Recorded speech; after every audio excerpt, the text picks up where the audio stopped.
A woman calls 911 for help. Minutes later, she's dead.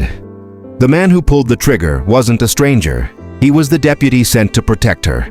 Tonight, we revisit the case that shook Illinois, the shooting of Sonya Massey, and the verdict that left a nation divided. Night streetlights, flashing blue-red police lights fading into black. Who was Sonya Massey? Sonya Massey was 36. A mother, a church volunteer, a neighbor who smiled easily. July 2024, Springfield, Illinois. A quiet home, a frightened voice on the phone. "There's someone outside," she told the dispatcher. "I think someone's trying to break in." It was a routine call, until it wasn't. Suburban house, dispatch center, phone operator silhouette. The arrival of the deputies. Deputies Sean Grayson and Dawson Farley arrived within minutes. Grayson, a 2-year veteran. Farley, his partner. But something in those next few minutes would fracture two families forever. The official report said Grayson fired one shot. The body camera, however, told only half the story, because it wasn't rolling when it mattered most.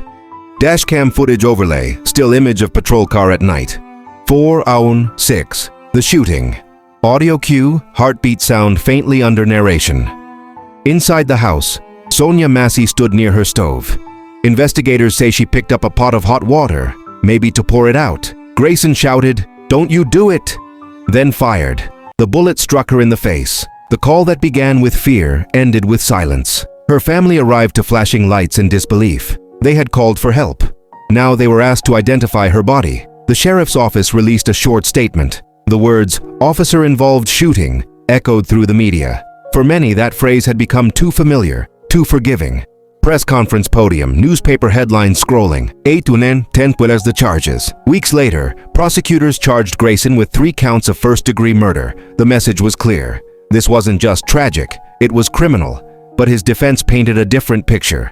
A deputy reacting to a perceived threat in split seconds. The question before the jury became simple but heavy. Was his fear reasonable? 10-13. The trial begins. Inside the Sangamon County courtroom, emotions ran high. Grayson sat motionless, head down. The prosecution played partial body cam footage and radio logs. Farley, his partner, testified he never felt threatened by Sonya Massey. Instead, he felt uneasy about Grayson's aggression. "She wasn't a threat," he said. "She was scared." Grayson took the stand. He told jurors he believed someone else might be inside the home. He described Massey as scatterbrained, said she seemed off. He insisted the pot of water could have been a weapon, but cross-examination tore through those claims, pointing to policy, training, and the lack of camera footage. The jury deliberated for more than 8 hours. Outside, protesters waited in the cold. The tension inside was thick. One question lingered. Was this murder or a mistake? 18-20 Iyaku the verdict. October 29, 2025. The verdict is read. We, the jury, find the defendant guilty of second-degree murder. A hush, then gasps. Grayson blinked twice, expression unchanged. He was led away in cuffs. Sonya's father whispered, "How can this be justice?" Outside the courthouse, grief met fury. Some saw the verdict as progress. An officer held accountable. Others saw compromise. Second degree instead of first. Sonya's brother told reporters, "We called for help and got a death sentence. We can't call that justice." The nation once again asked, what does accountability look like? Legal analysts explained the difference. First-degree murder requires intent. Second degree admits intent, but with an unreasonable belief of danger. It's a legal middle ground. Punishment without labeling the act premeditated. Grayson now faces years in prison, expected to serve at least half. His sentencing date, January 29th. The Massey family isn't stopping here. Civil rights attorneys Ben Crump and Antonio Romanucci have filed a federal lawsuit. Their goal, policy change, training reform, and accountability beyond this one verdict. Because justice for Sonya, they say, isn't just a sentence, it's prevention.